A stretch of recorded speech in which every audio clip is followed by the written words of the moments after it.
Welcome to the Moving Past You radio show, a show about identifying, confronting, and embracing the obstacles that block and delay us in walking in our divine purpose. Each week, we delve into the complexities and rewards of walking in your purpose. Now, here's your host, Juanita Gaynor.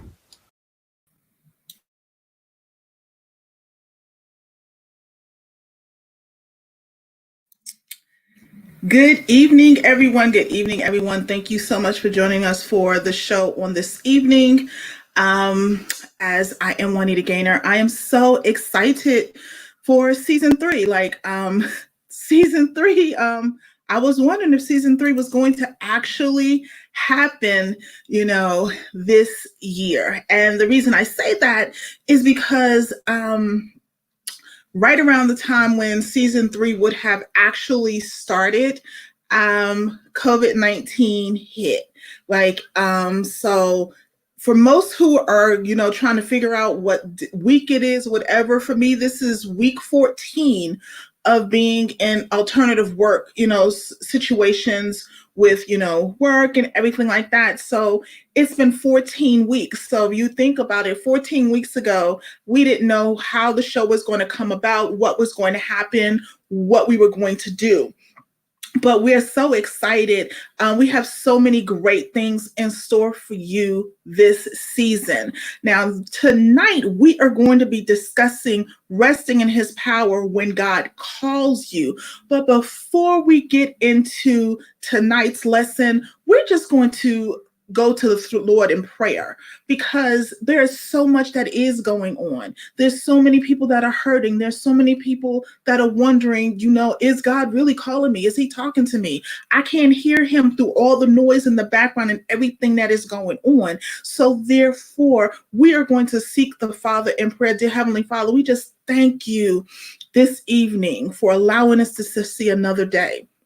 Even though it may not be what we thought it should be, even though we may not have thought that it was going to be this day and time, we thank you, Father, because you have so much more in store for those that are here, for those that are listening live, for those who are listening to live play. Touch them, Father. Comfort their hearts, Father. Let them know that you are with them. Now, Father, decrease me and you increase in me so that I may deliver what you have me to deliver to benefit your people. In your son's precious holy name, amen.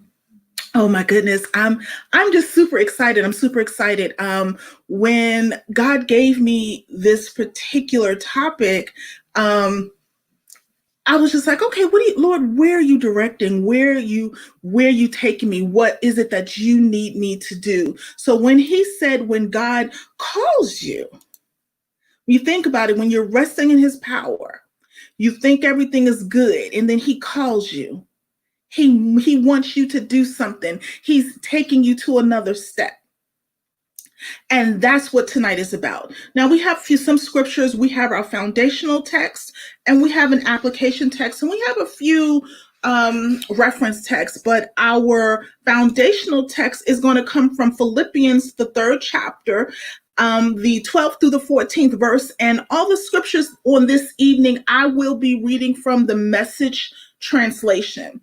And I have become to love actually this translation. I'm a King James girl.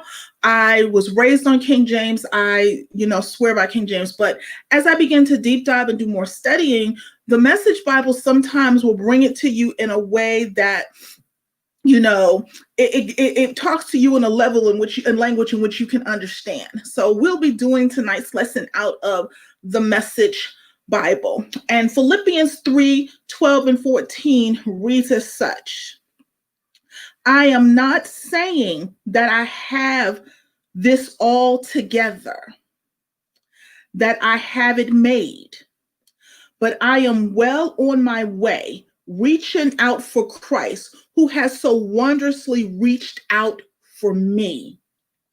Friends, don't get me wrong. By no means do I count myself an expert in all of this, but I've got my eye on the goal, where God is beckoning us onward to Jesus. I am off and running, and I'm not turning back. I'm going to say that again. I'm off and running, and I'm not turning back. Now we're going to actually go to, and I'm going to read our application text. And now application text is going to be coming from 1 Peter, the 2nd chapter, the 9th to the, and it reads as such. Again, this is the Message translation, and it reads as such. But you are the ones chosen by God, chosen for the high calling of priestly work, chosen to be holy people, God's instruments to do his work and speak out for him, to tell others of the night and day difference he made for you. From nothing to something, from rejected to accepted. Now, I remember when you think about God calling you, I want you to do something for me. I want you to think about a time, just even for a few moments, that you recall when you felt you weren't the best candidate or the best prepared or even the most comfortable, but God used you, and he used you in your weakness. See, the power of the Holy Spirit can make the difference in anything. When I sit back and think about life, when I sit back and think about the things that God has done, every time he has elevated me, every time he has moved me to the next level, it's always been a weakness. I've never thought, a lot of the times I've never went into a situation that God had called me to feeling like I was the best candidate for the situation. It just didn't happen like that. And I know for some people, you just think, I got it all together. It is what it is. I can do this. That is not what it always is. And see, when the first time God called me, it was, I was like, I'm not hearing it. I'm not doing it, whatever. And what he will do is he will put it in a position where you don't have really a choice. He will make you always come back to what he's calling you to do. And see, we're going to discuss this evening 3 ways that God calls you. 3 ways. And I remember as I was preparing for it this evening and I was looking at the ways, and I'm like, oh my goodness, he's done every single one of these to me in different situations. So, but we've all experienced these 3 ways of when God calls us and to prepare us for the purpose. Now, the first one is positioning. How, you may say? When I think of positioning, I think of Joshua. As you know, Joshua was Moses' brother. And even though Moses, had certain things, Joshua was positioned in a way to learn and to cultivate and to prepare for what God wanted him to have in the future.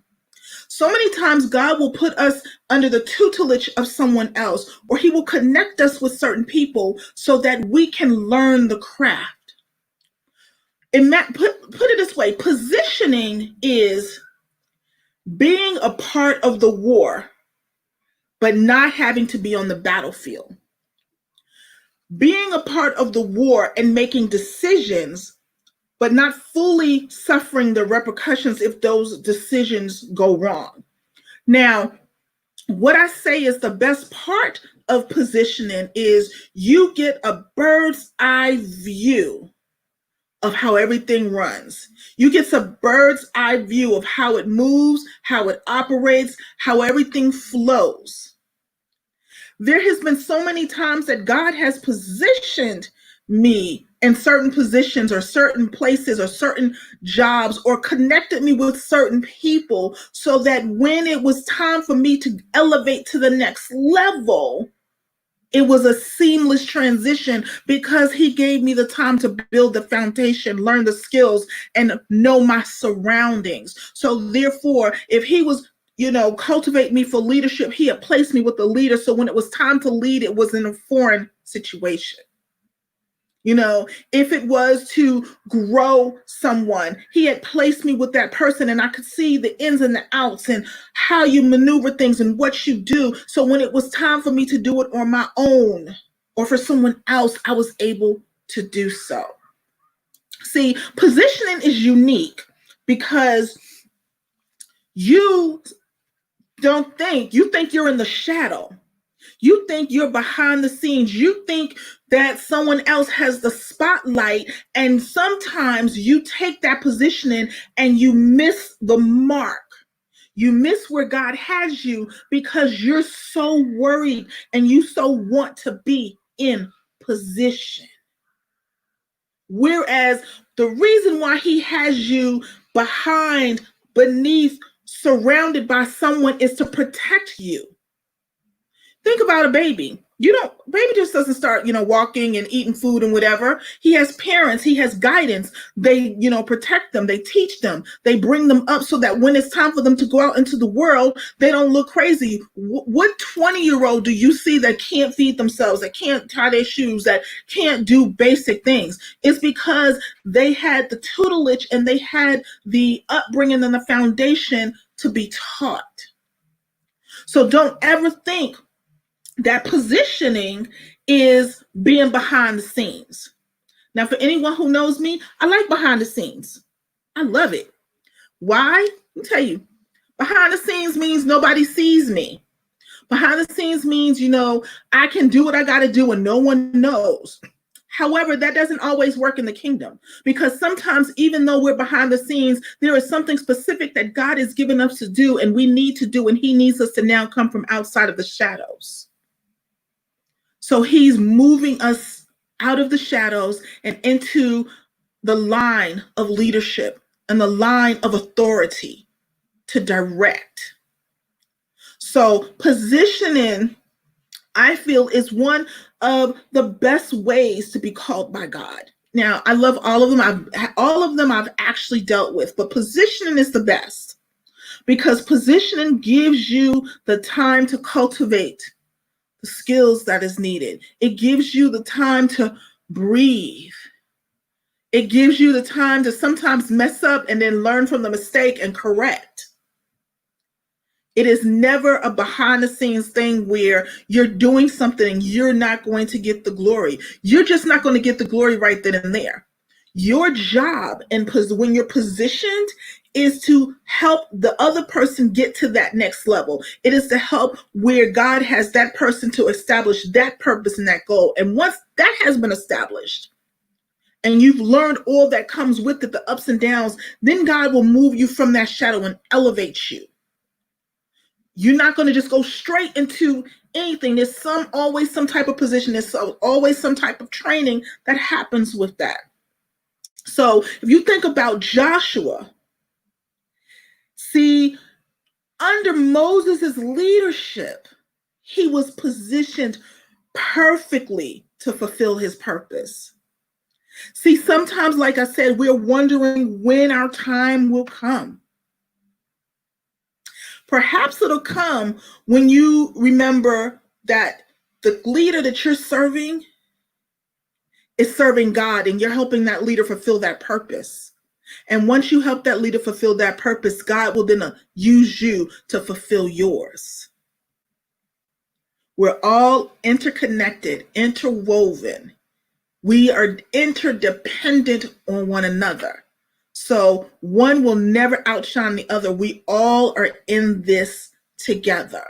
We're all in this together. Now, number 2, the second way God uses to call you to your purpose is prodding. We're still on Moses. Now, you think about Moses. Moses had this incredible calling, and it was to deliver his people from slavery and to take them into the promised land. However, Moses didn't feel like he deserved it. He didn't feel like he fit in. He didn't feel like he was the person to do this. He was like, I'm not doing this. He was thinking that. He was thinking, it's like, why are you calling me? I don't understand why you calling me. Even when he had the burning bush moment, he didn't feel worthy. He resisted God's call on every chance. Couple examples of how he resisted God's call. In Exodus 4:10, he goes, I'm not an eloquent speaker. I can't speak before people. I'm a blubbering fool. I don't know what you want from me. And is there someone else you can send? In Exodus 4:13. Yet, even though Moses felt ill-equipped, and in many ways he was, let's not overlook that. Many ways he was ill-equipped. However, with God at the head, all things are possible. And finally, after some prodding and some pushing and some, probably some threats, Moses conceded. Now, see, how many times has God been convincing you for your call?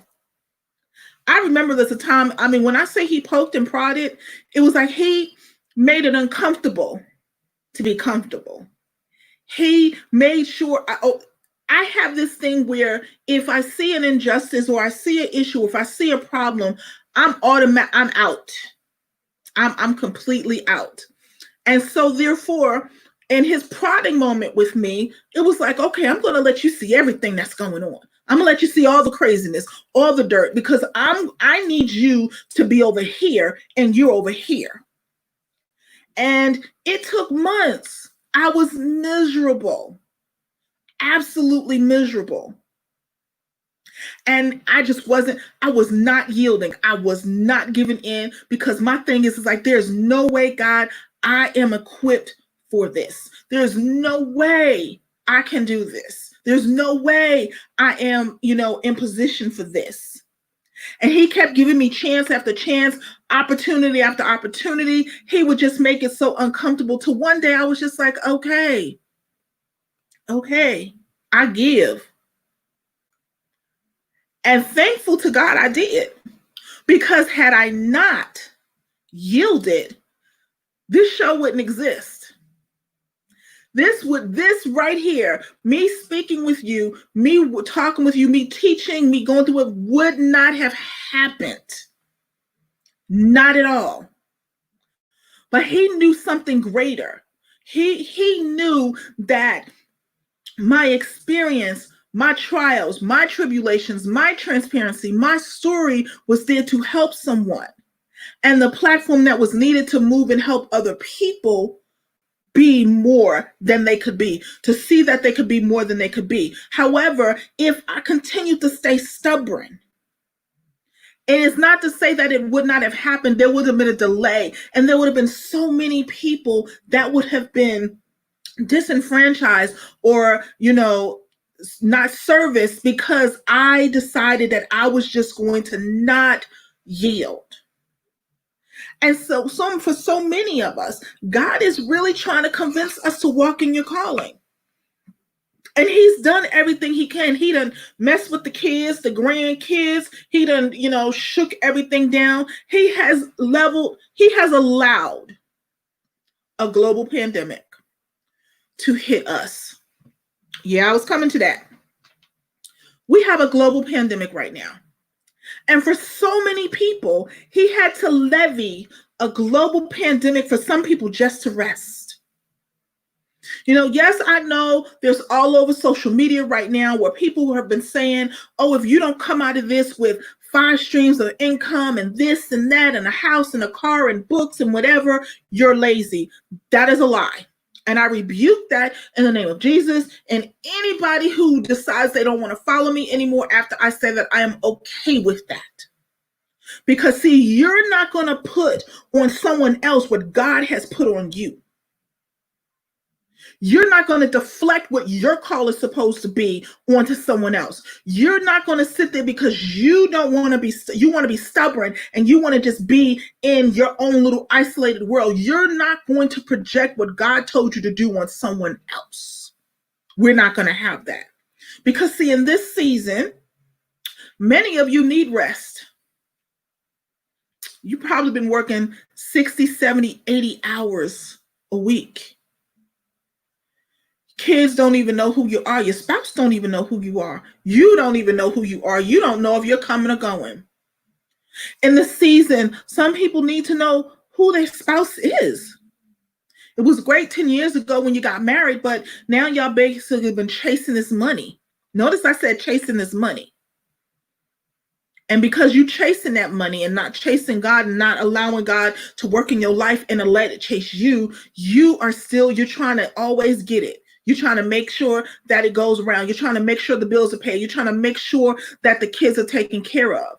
But you've neglected one another and you've neglected your relationship with God. This is a time to get to know your spouse again. This is a time to get to know your children again. For many, you don't know who your children are. So when the school calls and says, at 11 a.m. each and every day, Johnny has a breakdown and they don't understand why. Well, the thing is like you are so wrapped up in trying to provide and trying to do the things that you need to do that you don't understand that Johnny is calling out for attention from mom and dad. Johnny is having an issue, or Johnny may have something where he is, suffering. Something may have happened to him and he just don't know how to tell you because everyone is always so busy. This has been a time of reconnection. I can say God has told me that there's certain streams of income that I need to have and certain projects I need to have done, but he's told that to me. He didn't tell me to put that on someone else. So for right now, many of you are in this season, he's prodding you. He's convincing you. He's trying to push you. Many were upset that we couldn't go into the house of the Lord. It was because he was trying to make us, be an altar in our own house. God was trying to come in our house. So therefore, we couldn't go into his main house because he was trying to get in our house. So therefore, we had to worship in our house. We had to let him in our house. He is crying, saying, hey, I have so much more for you. I have so much greater for you, but I need you to yield to me. Think about so many people you may see that may be struggling, and that God has a great call in their life, and they may be like, what? I don't see the purpose. I'm going through all these things. I don't see the purpose or the cause. See, sometimes what you have to realize is that your obedience is going to allow someone else to be obedient and to live in their blessing and to live out their purpose and to do great things. People are watching no matter what you may think. People see how you react. People see what you do. We are never to do anything to cause us to cause our fellow brother and sister to do anything crazy. And so when I think about that, that brings me to one of our reference scriptures. And it is Ephesians. Let me pull it up. And I'm just going to put it on the screen. It's going to be Ephesians, the 4th chapter, verses 22 to 24. And again, it's going to be the Message translation.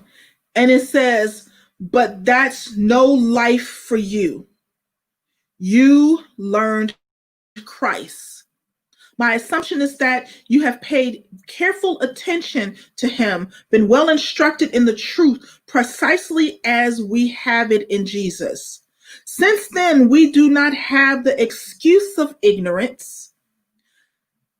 Everything, and I do mean everything, connected with the old way of life has to go. It's rotten through and through.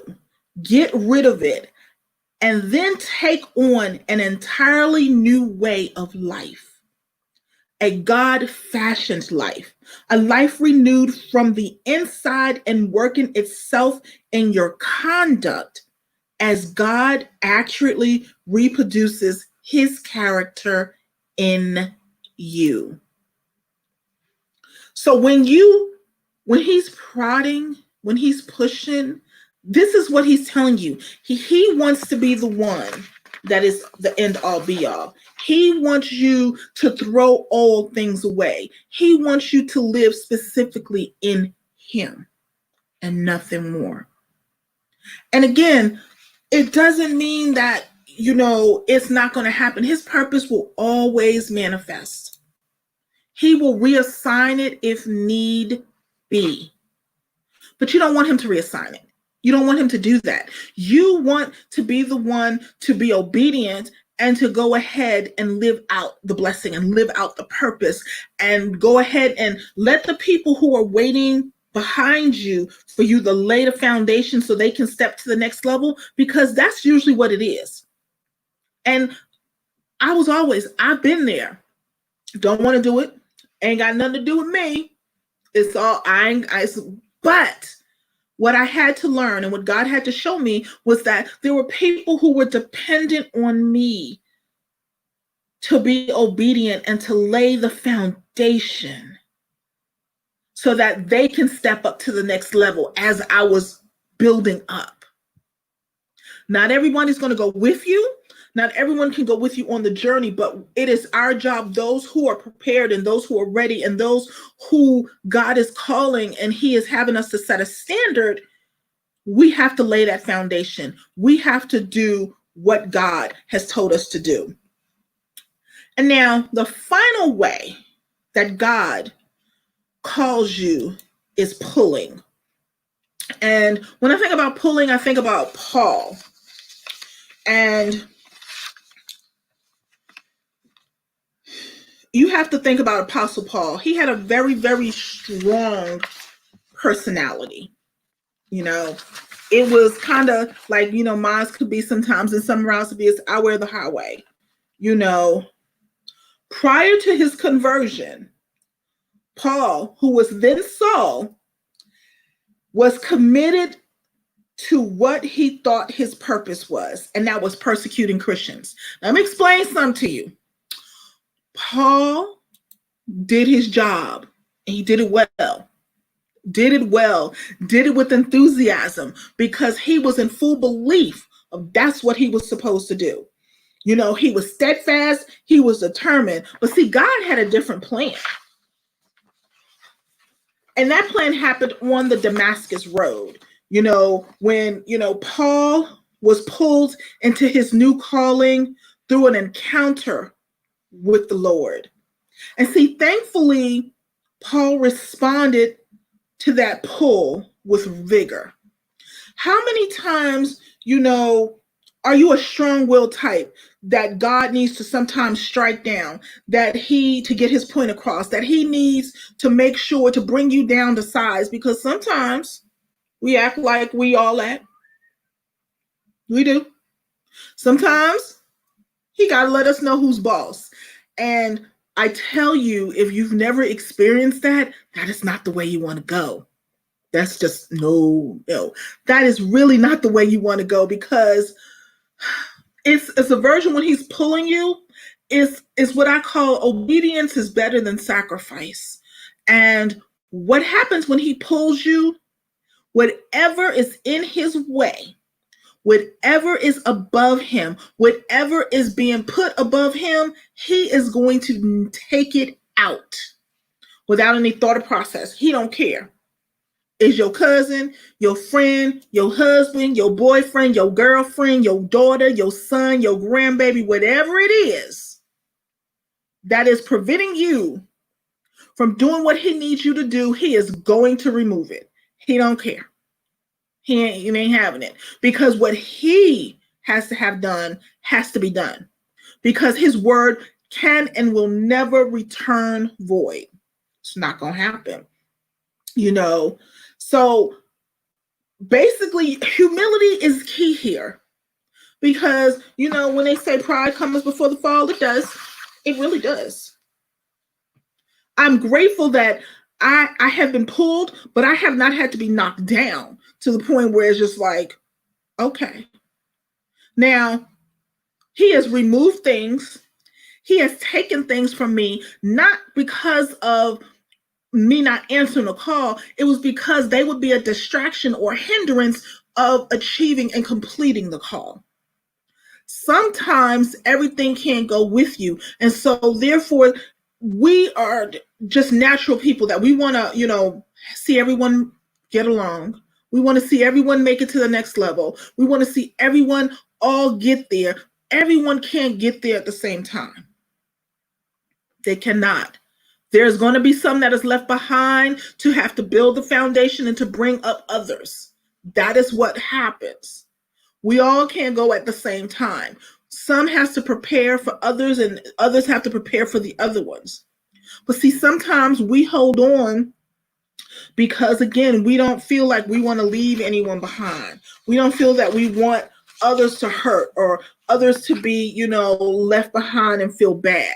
So we hold on to them and cling on to them, and we got tons and boulders trying to do what God is telling us to do. And he's like, no, that's not what I told you to do. I said you. I said you. I didn't say you and your cousin and them and your auntie and them. I said you. And so when he tells you that, it's best to be humble and to move. Will it hurt? Yes, because we're human. We will definitely hurt. However, we're preparing what God needs so that they can move forward. Because as long as they're there, as long as they're pulling and tugging on you, as long as they are in that mind space, they're going to suck the life out of you. And you cannot be any use for the kingdom when that happens. And that, again, it brings me to another one of our reference scriptures, and that is going to be 1 Thessalonians, the 5th chapter, and the 24th verse. And I want to read the King James version of this one, and it says, "Faithful is he that calleth you, you also will do it." God is faithful. He's not calling you to do anything that he doesn't know that you're capable of. You may not think you are. You may feel that you have no earthly kind of concept on what to do. But God knows that you have the ability to do all things that he has you to do. Because see, what it says in Ephesians 2:10, and it's like we were all God's handiwork, created in Christ to do good works, which God prepared in advance for us to do. We were called and predestined well before we were thought of. God had it laid out what our purpose is, what we're doing, what he has us to do. But why sometimes do we just sit back and be like, you know what, I'm just going to wait and see what Mary and them do? I've been guilty of that. I really have. Like, I remember my first leadership position, and I was probably like 11 years old. And I'm thinking, I'm 11 years old. What do I know about this? What do I know about telling adults what they need to do and how they need to function and, leading people? I'm 11 years old. However, God was like, but no, you may be 11, but you have what I need. I ain't doing that. And to think of it as an 11-year-old, I ain't doing that. So for any of us who grew up in the old church, you went to church whenever the doors were open. You was there, Sunday morning service, Sunday afternoon service, Sunday night service. You had prayer meeting on Wednesday, choir rehearsal on Thursday, youth meeting on Friday, choir rehearsal again on Saturday, potentially an event Saturday night, and come back and start it all over again. So you were always in the ministry. So what God did with me was, okay. So he started making it where I didn't have a choice but to be in the role he assigned for me.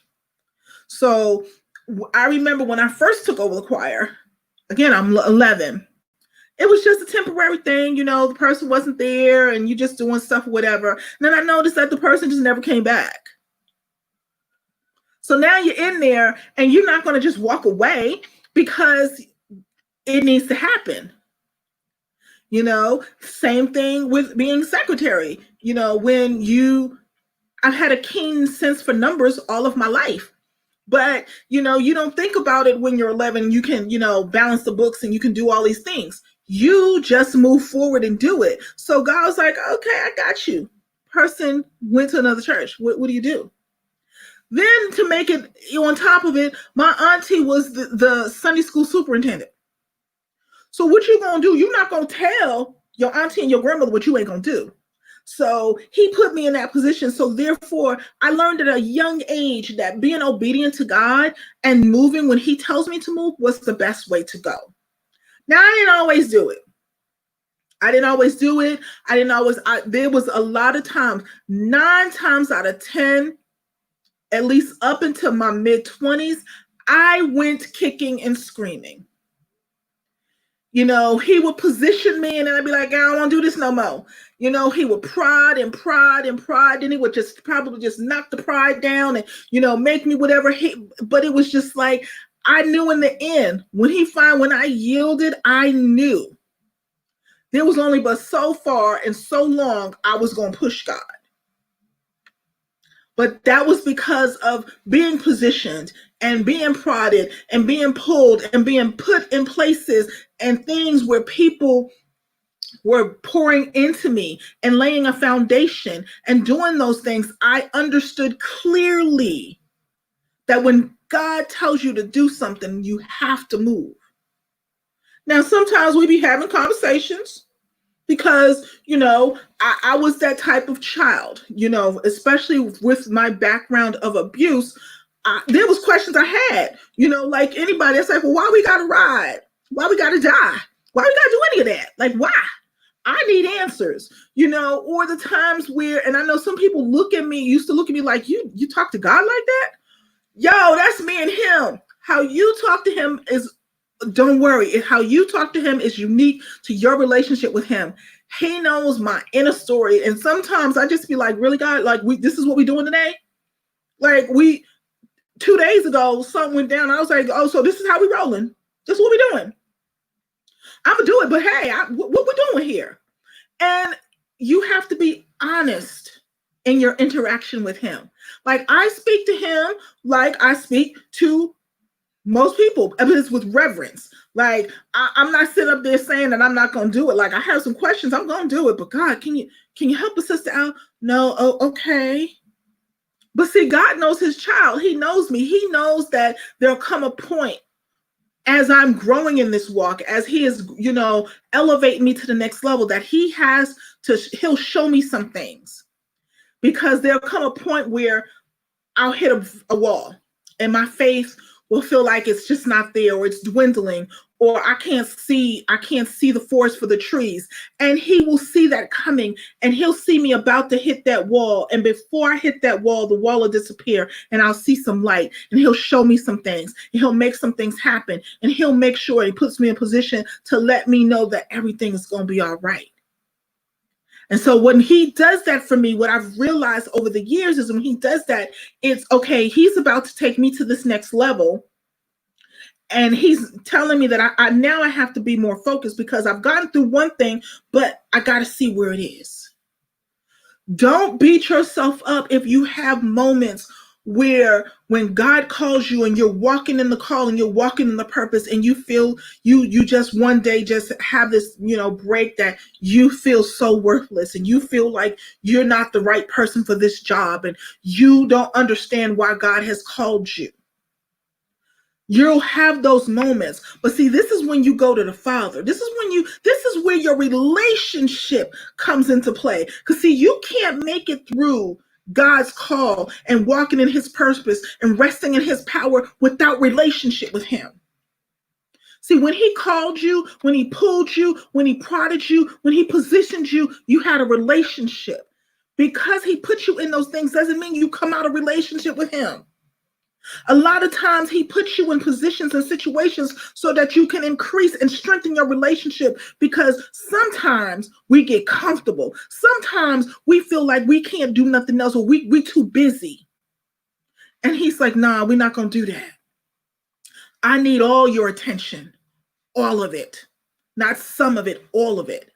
So therefore, if I have to knock you down to get your attention, I'm going to do that. If I have to connect you with someone uniquely so that I can get you to the next level because you can't see my hand in it, but I can connect you with this person and they can get you to that next level, knowing that I'm in it, he will do that.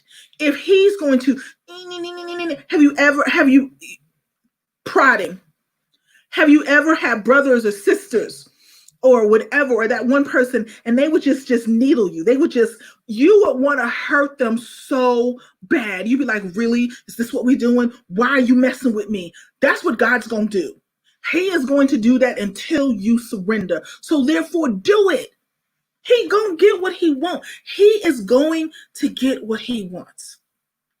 It reminds me of a saying that my grandmother used to say to me all the time.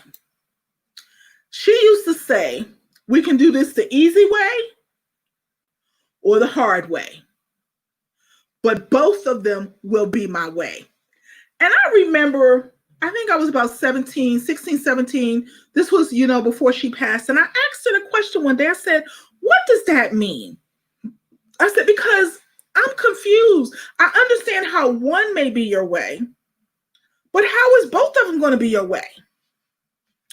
She said the easy way is you do what I tell you to do the first time, and all is happy and all the world is good. The hard way is that I'm going to beat you behind. You're still going to do what I say do. So either way, it's going to get done. So many times when I tell people, when you walk with God, it's so much easier to do it the easy way. It's so much easier to be obedient, to repent, to be humble, to answer the call the first time. Because see, when you do it the hard way, there's delay involved. There's heartache involved. There's lessons involved. There is just things that will happen that he will allow, not take you through, he will allow to happen because you decided to do it the hard way. And sometimes it's not even that. Sometimes the enemy will just be like, hey, God, got my eye on that person. Gave him all this stuff. I guarantee you, if you let me take it, they're going to tell you, deuces, I'm out. And so therefore, many of the times, God has offered us up as suitable trainees in a process, because he already knows, because you know what, our relationship was so tight with him. It's like this. He knows we're not going to curse him and die. He knows we're not going to turn his back on him. He knows we're going to have some up and down days. He knows we may be frustrated sometimes, but he knows at the end of the day, we're not going to walk away. So when he puts you in position and when he prods you and he pulls you, he is trying to get your relationship to a point where when the enemy comes at him, he can be like, hey, you thought about my boy over there. Because see, when your relationship is tight with God, there is nothing he ain't going to do for you. There's nothing he won't do for you. But also, no one will be able to get over on you. No one will be able to sit up there and tell you, but God told me to tell you this, or God said do this. See, that's what's happening, and that's what's missing as we walk and we get into our call. We hear God call us. We know that God called us, but because we haven't cultivated our relationship with him beyond that initial calling, we get screwed, we get bamboozled, we get led astray, we get, talked into our ear, because understand, we're listening to everyone's ear, we're not listening to God. So we're going to listen to our mama and them and our cousin and them and our auntie and them when they say, well, no, you're probably really not ready for that, baby. Oh, well, he really wasn't talking to you. He talks to everybody. When you have your own cultivated personal relationship with him, you're going to know when he says move. You're going to know how it happens, when it happens. And when someone else comes to tell you God said, you're going to know whether he said it because he would have already told you. Already.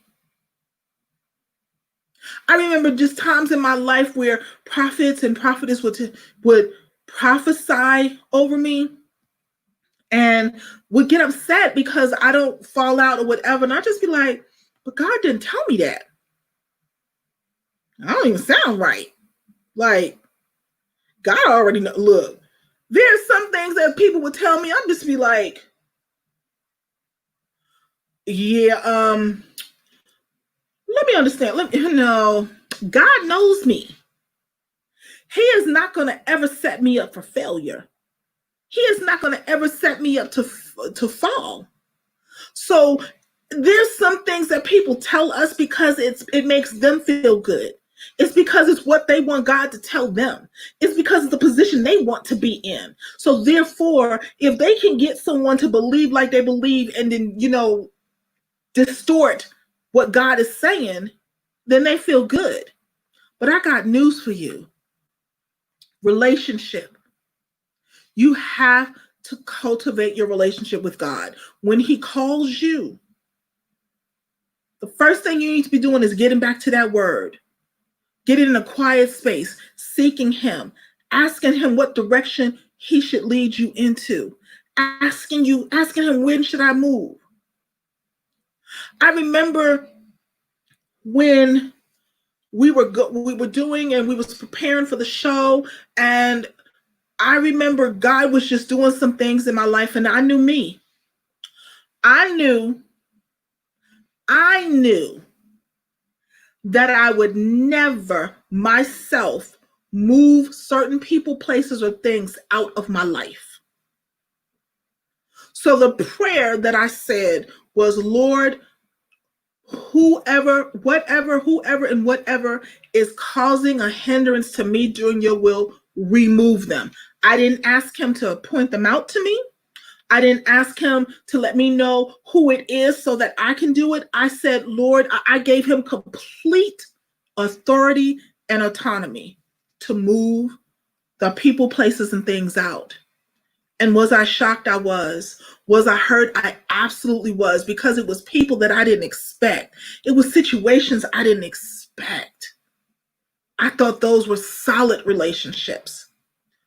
I thought those were solid projects and solid propositions. I didn't understand and realize that they were in my way. They was blocking my relationship with God. They were blocking my purpose. There was a stumbling block, and therefore he removed them. So if you're in a position where you don't want to get rid of so-and-so and you don't want to tell them where they need to be, ask God to do it for you. Just say, Lord, whatever or whoever is in my way, that is blocking, that is hindering my relationship with you, remove it. And that's it. Leave it at the altar. You're going to be surprised, because it's going to be the people you least expect. But at the end of the day, it doesn't mean that they're not going to see the kingdom. It doesn't mean that they're going to be left behind. It means that we were not the people to bring them to that next level. They wasn't to come with us. They wasn't to come during this journey or this time. Doesn't mean they're going to be left behind. And now, if they choose to be, but that's not God's intention. But you're not the one to do it. So I need you to honestly and earnestly walk in your call. Honestly, truly, forget about all the other things and what could happen, what could potentially happen, and all that stuff. You need to walk in the call that God has given you, because at any point in time you deviate from what God has for you, it will always fail. Always fail. Always fail. 100% of the time. I was about to say 100% of the time it will fail. You cannot just turn a blind eye to what's going on. We look at the season of everything that's going on now, and we're wondering, God, where are you at? We're wondering, why is this going on? Why are you allowing this? Because there's times and there's seasons when you have to go into war, when battle is necessary. You know, when God is positioning his people, battle is necessary. And for the believers, he is preparing us. For the believers, he is preparing us to elevate to the next level. He is preparing us to take authority, to take leadership. He is repositioning the hands of power.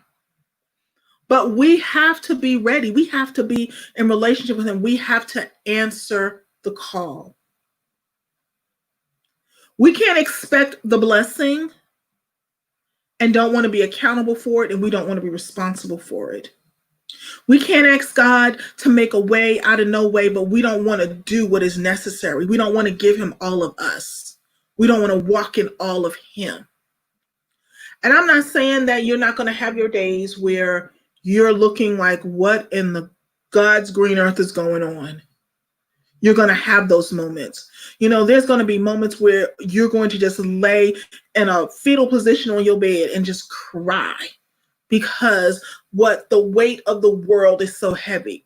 Sometimes the weight of what you carry, the weight of what God has purposed you in, the weight in which he's about to allow you to birth is so heavy that you can't just talk to anyone with it. So therefore, you can only talk to him. Some of you who may be listening right now live or who's going to be listening on the replay, you're going through something so heavy. He is taking you through a transition and you are trying to pull your hair out and wondering what you did wrong, that you don't have anyone to talk to. And that is his own unique design, because he is building in you the strength that is needed. He wants you to talk to him. He wants you to seek him, because see, he can't have you release this too early. He can't have you push this out too early. You have to be ready, because even once you birth it, it comes with an additional responsibility that you can't even see on your own. So know that as you work and as you grow and as you do these things, he is going to shine his light, but you have to answer the call. You can't be so comfortable resting in his power and his love and his guidance that you don't answer the call. Because not answering the call is not that it won't get done. What he will do is he'll reassign it. And see, what will happen, and I can just say this from my experience and why I made sure that I didn't want it to be reassigned, because I was a reassignment. When God realized that my mother could not fulfill the purpose and the promise that he had put on her life, I became that reassignment. And it wasn't that she couldn't, but the position and the abuse and the hurt and the pain was to a point where he knew that once he delivered her from that, he was not going to allow her to continue to be on earth, because there would be no way for recovery. So I became that reassignment. I became hunted by the enemy. He has anything he could take me out, he was going to do it.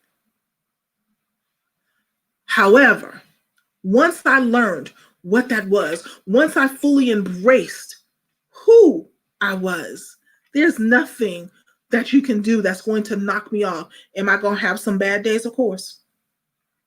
Is there going to be some days where I look at some people and I want to throat punch them? Absolutely. And I know some of you are probably looking at me right now or hearing this and like, did she just say that? Yes, I did. I did, because it's a true fact of life. You're going to have those moments. You know, we act like anger and whatever is not a part of the human existence. God got angry, but he didn't stay that way. And that's the key. See, the sin is staying that way. The sin is holding on to it, festering it, and all those things. We have to answer the call. When we answer the call, we have to answer with our true and authentic self, so that we're prepared to present our true and authentic self. So when someone comes in contact with us, they see God. And you got to understand that sometimes, for some people, the only time that they see God is when they see you. The only time that that light is shown upon them is when they see you. So therefore, be that light. Shine bright. Know that God hasn't left you.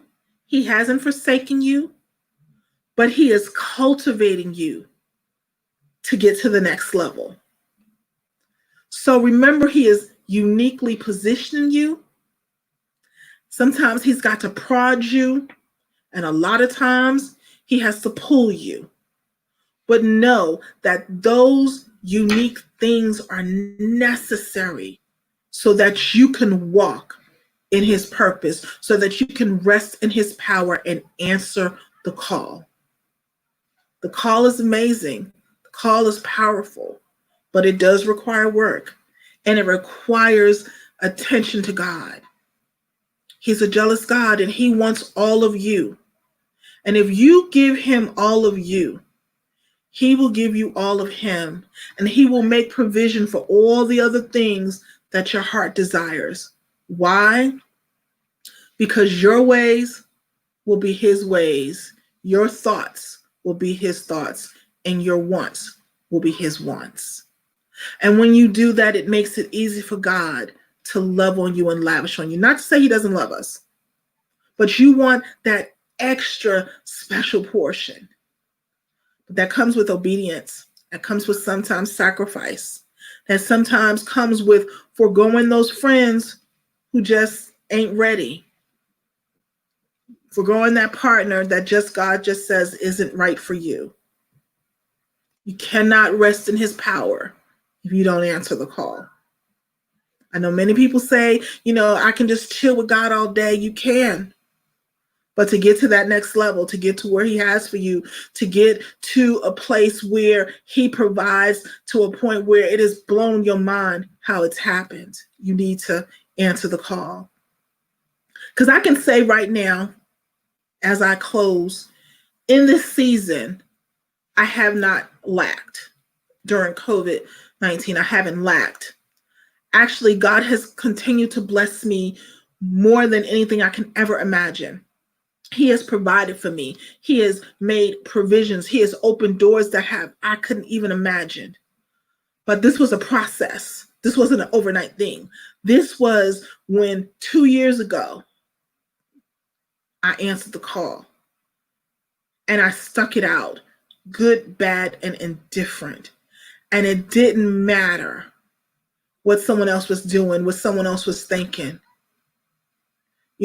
He positioned me, he connected me, he prodded me. He did all of those things so that I can be in June of 2020 to say that the God that I serve is amazing and that he will do exceeding and abundant according to anything that you can ask him. So remember to rest in his power.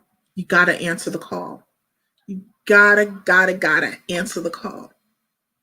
So next week, we are going to continue with this theme, resting in his power. However, we are going to be talking about walking in his purpose.